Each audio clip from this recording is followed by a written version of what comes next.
जिसकी वजह से यहाँ पर डर का माहौल पैदा हो गया था।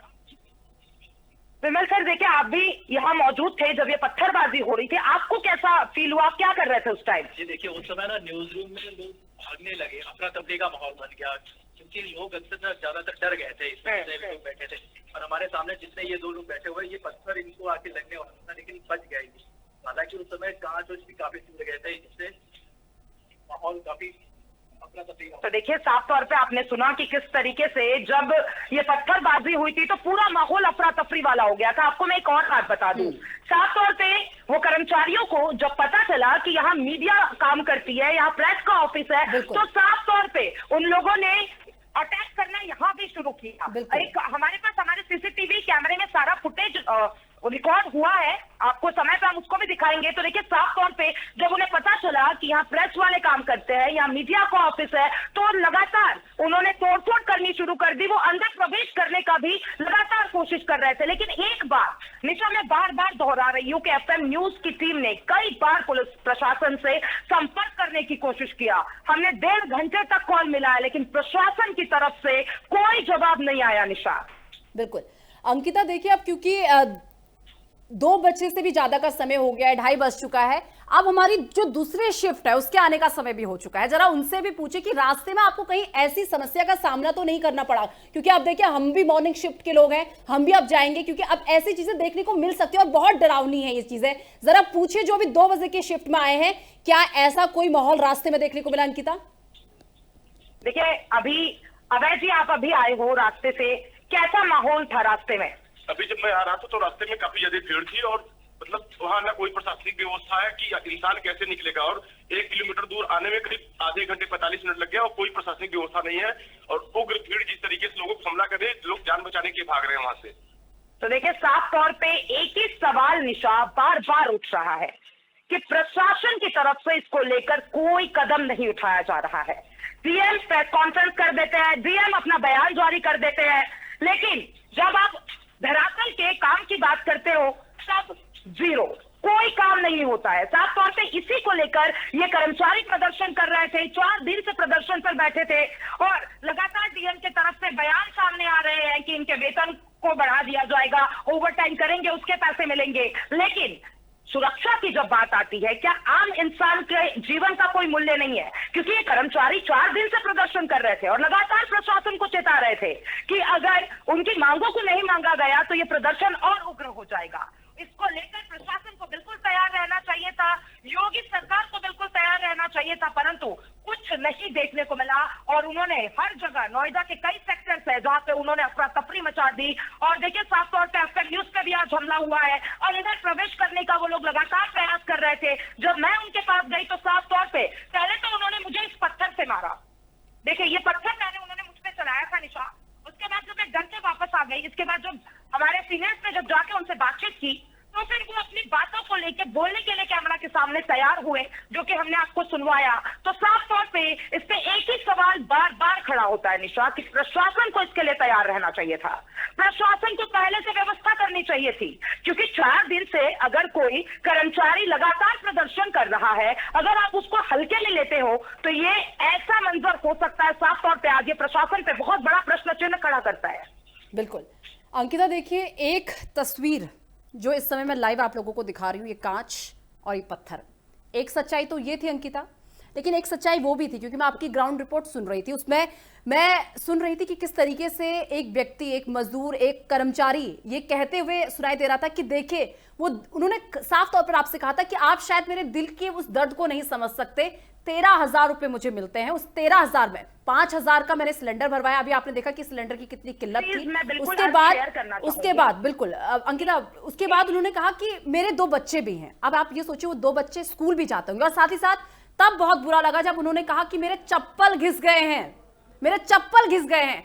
तो यहाँ केवल एक सच्चाई नहीं है अंकिता, केवल ये पत्थर और ये कांच, हम केवल सिक्के के एक पहलू को नहीं दिखा सकते अंकिता, सिक्के के उस पहलू को दिखाना भी बहुत जरूरी है जो इस वक्त उन कर्मचारियों के दिल में गुजर रहा है। देखिए, निशा मैं यही बात समझाना चाहती हूँ कि देखिए हर सिक्के के दो पहलू होते हैं। आज हमने देखा किस तरीके से कर्मचारियों ने प्रदर्शन किया। मैं आज आपको 5 दिन पहले की बात साझा करती हूँ। हम 12/22 से सेक्टर 58 आते हैं, उसका किराया मात्र 10 रुपए था, लेकिन जितने भी सीएनजी, जितने भी ड्राइवर्स है, साफ तौर पे इन्होंने एक दिन में अपना पूरा मनमाना वेतन बढ़ा दिया, उसको डबल कर दिया 20 रुपए। जबकि अगर आप देख सकते हैं यहाँ से और 12/22 की दूरी कितनी है, 1 किलोमीटर, 1.5 किलोमीटर या फिर 2 किलोमीटर। तो साफ तौर पे ये जो मनमानी वसूली भी की जा रही है, ये भी सबसे बड़ा सवाल है। क्या इसमें प्रशासन अपनी नजरें नहीं बना के रख सकता है? क्योंकि देखिए जो बच्चा, चलिए ठीक है, जिसकी सैलरी बढ़िया है वो 20 रुपए अफोर्ड कर सकता है, लेकिन जो 5,000, 7,000 जो इंटर्नशिप पीरियड में है या फिर जो 10,000, 12,000 कमाता है, वो रोजाना कैसे 40 रुपए खर्च कर सकता है? तो देखिए साफ तौर पे प्रशासन की जो लापरवाही है, ये सारी मंजरों से साफ तौर पे सामने आ रही है। बिल्कुल अंकिता, इसी के साथ लेकिन हमें ये चीज भी समझनी होगी कि लोगों में कहीं ना कहीं सुनने की भी एक कमी है।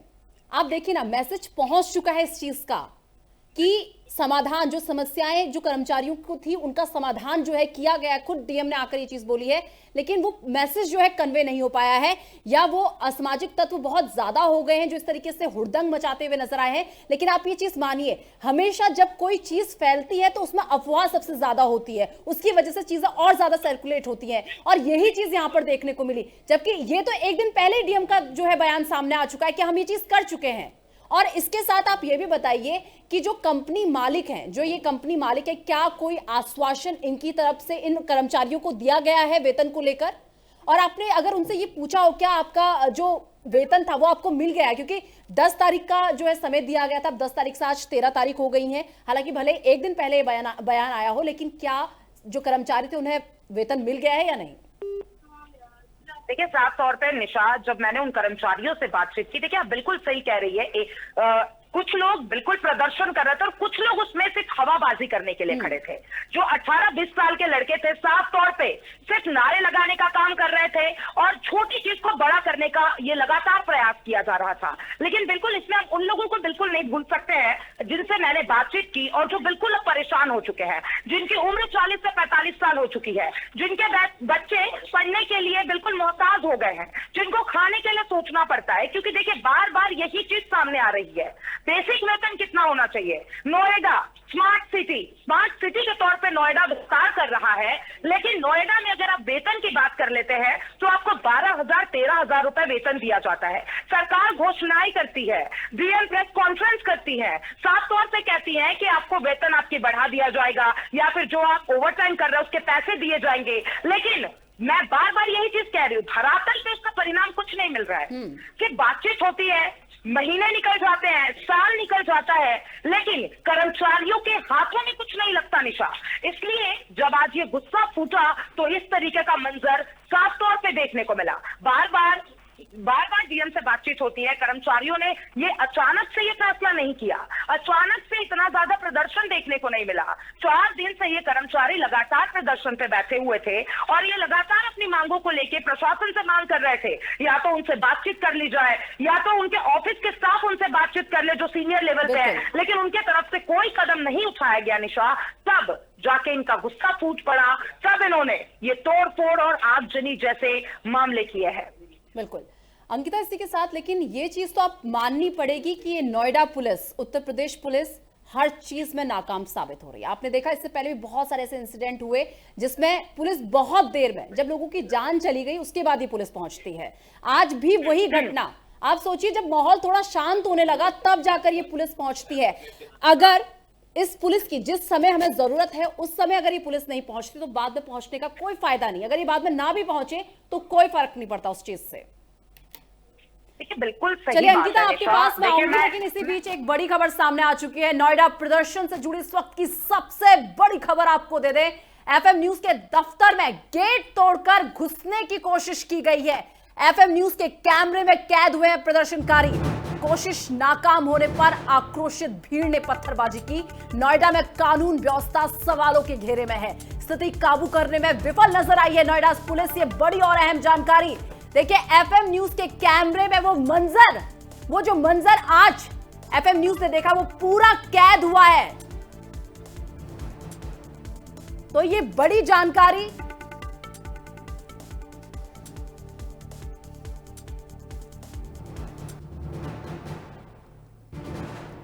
आप जरा तस्वीरें देखिए, ये हमारे दफ्तर का मेन गेट है। आप पीसीआर अगर हो सके तो फुल फ्रेम दिखाइए इस विजुअल को पूरा। ये जो गेट आपको नजर आ रहा होगा, ये एफएम न्यूज के दफ्तर के बाहर जो गेट है वो है। अब कुछ लोग आते हैं और जोर जोर से गेट को बजाने लगते थे कि वहां पर पास में गार्ड भी थे। अब गार्ड भी आपको देख सकते हैं, जैसे प्रदर्शनकारी आते हैं तो गार्ड एकदम से लॉक कर देते हैं अंदर से, ताकि ये प्रदर्शनकारी अंदर ना घुस पाए। और इतना ज्यादा शोरगुल होता है। हाथों में देखिए डंडे लिए हुए। भाई अगर आप प्रदर्शन कर रहे हैं, आपको किसी चीज की समस्या है तो आप उसे कहिए, लेकिन ये प्रदर्शन करना, हाथों में डंडे लेना, लोगों की संपत्तियों को नुकसान पहुंचाना, ये किस तरीके की चीजें हैं। और ज्यादा जानकारी के साथ रेजिडेंट एडिटर राहुल भदौरिया जी इस वक्त हमारे साथ जुड़ चुके हैं। राहुल जी, आज जो खबर निकलकर सामने आई है वो बहुत शर्मनाक खबर है, बहुत ही ज्यादा, और सोचने पर मजबूर करती है कि आखिर नोएडा में ये कर्मचारी हैं या फिर इस तरीके से जो हरकत इन्होंने की है जी, इन्हें क्या कहें, पत्थरबाज कहें या कर्मचारी कहें ने, इनकी उस चीज को हम देखें कि जिस वजह से ये असल में पीड़ित हैं, या फिर जो आज इन्होंने हरकत की है उस चीज को देखें। देखिए, बिल्कुल जिस तरीके से नोएडा के अंदर लगातार 2 से 3 दिनों से ये प्रदर्शन चल रहा था, इस पूरे प्रदर्शन में मैं बहुत ज्यादा साफ तरीके से कहना चाहता हूं कि इस पूरे घटनाक्रम में जो सबसे ज्यादा लापरवाही निकलकर सामने आई है वो कहीं ना कहीं नोएडा पुलिस की निकलकर सामने आई है। जो नोएडा की पुलिस कमिश्नर है लक्ष्मी सिंह, उनकी निकलकर सामने आई है। मैं साफ तौर पे अपने दर्शकों को ये जो विजुअल्स दिखा रहे हैं, एफएम न्यूज की टीम लगातार वो विजुअल दिखा रही किस तरीके से प्रदर्शनकारी उग्र हो रहे हैं नोएडा के अंदर, और हाथों में लाठी डंडे लेके वो लगातार जो इस तरीके के जो ऑफिसेज हैं उनको टारगेट कर रहे हैं, पत्थरबाजी कर रहे हैं, हाथों में डंडे लेकर लोगों को साथ मारपीट कर रहे हैं, डरा रहे हैं। और इस चीज से कहीं ना कहीं नोएडा पुलिस भी अछूती नहीं रही है, क्योंकि इसके पहले भी हम लोग देख चुके हैं कि नोएडा पुलिस तक की इन प्रदर्शनकारियों ने गाड़ियां जो है वो फूंक दी है, आगजनी कर दी है, पलटा दी है। लेकिन सबसे बड़ा सवाल ये है कि अगर ये प्रदर्शनकारी अपना एक प्रोटेस्ट कर रहे थे और 2 दिन से लगातार इनका प्रोटेस्ट चल रहा था, तो क्या नोएडा पुलिस का जो इंटेलिजेंस है उसका कितना बड़ा फेलियर निकल के सामने आ रहा है कि वो इन सब तरीके की जो एलआईयू की रिपोर्ट है वो क्या पुलिस के पास नहीं गई थी कि ये प्रदर्शन कितना बड़ा हो सकता है या इस प्रदर्शन में कितने लोग शामिल हो सकते हैं। क्योंकि पूरा नोएडा जो है वो कहीं ना कहीं फैक्ट्रियों से भरा हुआ है, एक जो कमाई का साधन है उसका एक हब है, और पूरे देश के मजदूर जो है कहीं ना कहीं वहाँ पे काम करते हैं। तो बहुत बड़ा इंटेलिजेंस का फेलियर जो है वो नोएडा पुलिस का निकल के सामने आया। और नोएडा की जो पुलिस कमिश्नर है लक्ष्मी सिंह, उन्होंने कहीं ना कहीं उनका जो रोल है वो बेहद संदिग्ध नजर आ रहा है। उन्होंने कहीं पे भी इस तरीके की भूमिका उनकी नहीं नजर आ रही जहां पे वो हालातों को काबू में कर सकी हो। बड़ी राहुल जी, सोचने वाली बात तो ये है, बिल्कुल राहुल जी, सोचने वाली बात तो ये है कि जब ये प्रदर्शन हुआ, आप यकीन नहीं मानेंगे कि हालात इतने ज्यादा खराब हो गए। आपने तो खुद सीसीटीवी कैमरे चेक किए हैं, मेरे को तो सुनने में भी आया था कि आपने सीसीटीवी कैमरे चेक किया और उसके बाद देखा कि किस तरीके से आपको कोई भी जो है पूरा स्टाफ जो है नीचे न्यूज रूम में नजर नहीं आया। आपने सारे सीसीटीवी कैमरे चेक किए, उसके बाद आपने पूछा भी। लेकिन सवाल ये है कि इतना सब कुछ होने के बाद जो है ये पुलिस जो है चुप पड़ी है, कुछ भी करती हुई नजर नहीं आ रही। और हमने कई बार पुलिस से संपर्क करने की कोशिश की राहुल जी, लेकिन उसके बावजूद भी इस पुलिस की तरफ से इसके कान में जू तक नहीं रहेंगी है। देखिए, नोएडा पुलिस की अगर बात करेंगे तो नोएडा पुलिस में लक्ष्मी सिंह को अगर जोड़ दिया जाए तो लगभग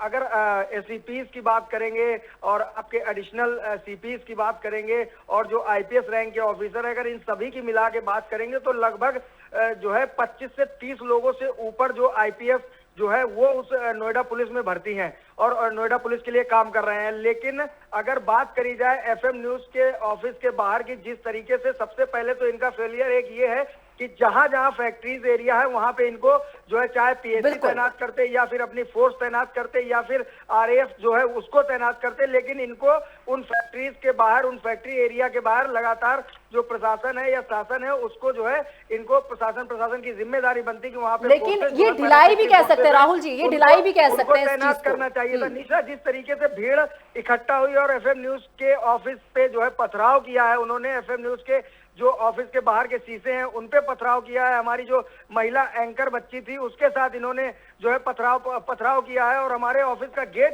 तोड़ने का लगातार प्रयास किया है। इस बीच लगातार एफएम न्यूज के जो बच्चे थे, जो हमारे यहाँ वर्कर्स थे, वो बेचारे डरे सहमे हुए थे। वो कहीं ना कहीं ऑफिस छोड़ के अपनी जो छत की तरफ थे वो भाग रहे थे। तो लगातार बच्चे थे वो सहमे हुए थे और कोई भी एक बड़ी घटना हो सकती थी अगर हमारे ऑफिस के जो बच्चे हैं, जो पुलिस स्टाफ है, उन्होंने जो सिक्योरिटी है, उन्होंने बहुत ही मैच्योरिटी के साथ ये कदम ना उठाए होते। और मैं तो तारीफ करना चाहूंगा अपने एफएम न्यूज स्टाफ की और अपने बच्चों की कि उन्होंने समय रहते बहुत अच्छी तरीके से सारी जो घटना है उसको टैकल किया और बहुत ही मैच्योरिटी के साथ इस पूरे घटनाक्रम को हैंडल किया। नहीं तो आज वहां पे कुछ भी हो सकता था, किसी भी बच्ची के साथ कोई भी घटना हो सकती थी। जिस तरीके से प्रदर्शनकारी हाथों में लाठी और डंडा लेके एफएम न्यूज के ऑफिस के अंदर घुसने का प्रयास कर रहे थे, गेट तोड़ने का प्रयास कर रहे थे और हजारों की संख्या में जो भीड़ थी लाठी डंडा लेके एफएम न्यूज के ऑफिस के बाहर खड़ी। और राहुल जी इनके तो शब्द ही यही थे कि अंदर, बिल्कुल राहुल जी इनके तो शब्द ही ये थे कि अंदर न्यूज चैनल है, चलो वहां चलते हैं। ये इनके खुद के शब्द थे। लेकिन मैं तो हैरान हूं इस बात से राहुल जी कि सुबह जब मैं मॉर्निंग शिफ्ट में आ रही थी तो पुलिस चक्कर काट रही थी पूरे एरिया के। और यही 58 की मैं बात कर रही हूँ, जब मैं ऑफिस के अंदर एंटर हो रही थी उसमें मैंने खुद पुलिसकर्मियों को देखा। या तो फिर पुलिसकर्मी इसमें इंक्लूड नहीं होना चाहते या फिर वो सोचते हैं कि पहले थोड़ा नुकसान होने दिया जाए उसके बाद हम इंक्लूड होंगे इन सब चीजों में। राहुल जी बिल्कुल, देखिए जिस तरीके से इंटेलिजेंस की मैंने बात करी है, इंटेलिजेंस का यही काम होता है कि जब इस तरीके के कोई प्रदर्शन होते हैं, धरना होता है या फिर कहीं पे दंगों के आसार होते हैं तो इंटेलिजेंस का सबसे बड़ा काम होता है पुलिस इंटेलिजेंस। इसी वजह से एक पूरी टीम बनाई जाती है कि वो अपनी रिपोर्ट प्रेषित करेगी और उसको ये रिपोर्ट प्रेषित करनी चाहिए। अगर उसने ये रिपोर्ट प्रेषित करी और फिर भी नोएडा की जो पुलिस कमिश्नर है लक्ष्मी सिंह, उन्होंने अगर इस तरीके का एक्शन नहीं लिया या उन्होंने फोर्सेस नहीं तैनात किए हैं जहां पे ये फैक्ट्री एरिया थे, जहां पे मजदूरों का आवागमन है, जहां से मजदूर प्रदर्शन कर सकते थे, तो ये सबसे बड़ी लापरवाही कहीं ना कहीं नोएडा पुलिस की है। और जिस तरीके से आज एफएम न्यूज के दफ्तर के बाहर ये हंगामा हुआ है, एफएम न्यूज के दफ्तर पे तोड़फोड़ करी गई और अंदर घुसने का प्रयास किया गया है। वहां पे जो हमारी महिला एंकर थी उसके साथ बदतमीजी करने का प्रयास किया गया है और जो ऑफिस के बाहर जो हमारे सिक्योरिटी गार्ड थे उनके साथ भी बदतमीजी करी गई है, पथराव किया गया है। तो ये कहीं ना कहीं बहुत बड़ा घटनाक्रम था और ये बहुत बड़ा हो सकता था। हालांकि पूरे नोएडा के ये हालात हैं तो कहीं ना कहीं इसमें जो पुलिस का फेलियर है ये पूरी तरीके से नजर आ रहा है और पुलिस की घनघोर लापरवाही जो है वो निकलकर सामने आ रही है। पुलिस के पास फोर्सेज होते हैं,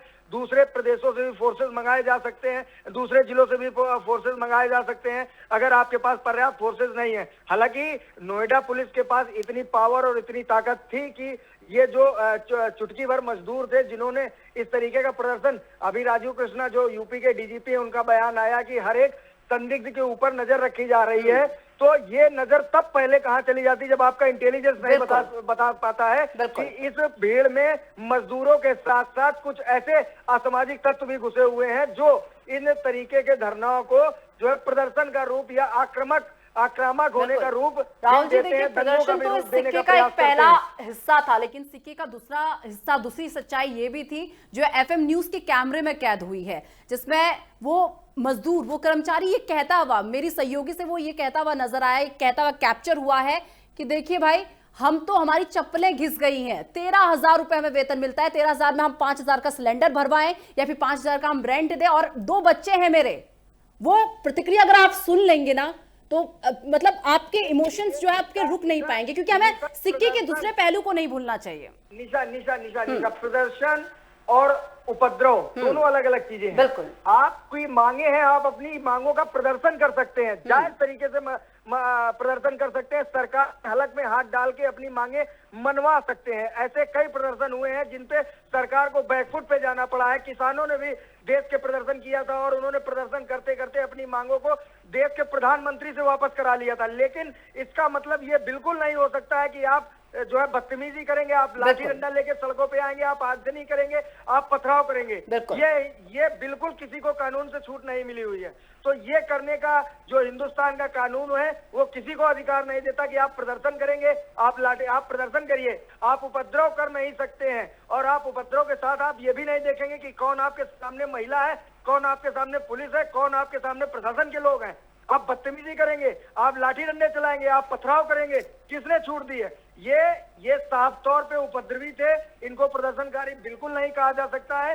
प्रदर्शनकारी अपनी मांग रखते हैं, शांति से मांग रखते हैं और सरकार तक उनकी बात पहुंचती है, सरकार उनकी बात मांगती है। हम मीडिया है, हम संस्थान है, हम इन्हीं प्रदर्शनकारियों की बात जन जन तक पहुंचाते हैं, सरकार तक भी पहुंचाने का काम करते हैं। लेकिन अगर आप उग्रकारी होके हमारे साथ ही इस तरीके की बदतमीजी करेंगे, हमारे ऑफिस के साथ इस तरीके की बदतमीजी करेंगे, हमारे स्टाफ के साथ बदतमीजी करेंगे, तो एफएम न्यूज साफ तौर पे बता देना चाहता है वो किसी भी इस तरीके के असामाजिक तत्व से नहीं डरता है, नहीं दबता है और किसी भी पुलिसकर्मी से नहीं डरता है, चाहे वो कितना भी बड़ा क्यों ना हो।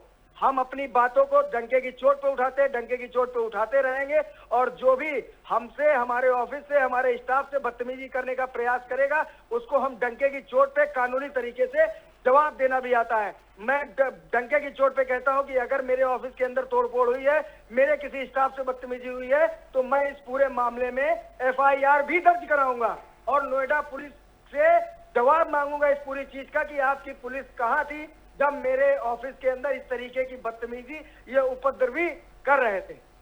बिल्कुल।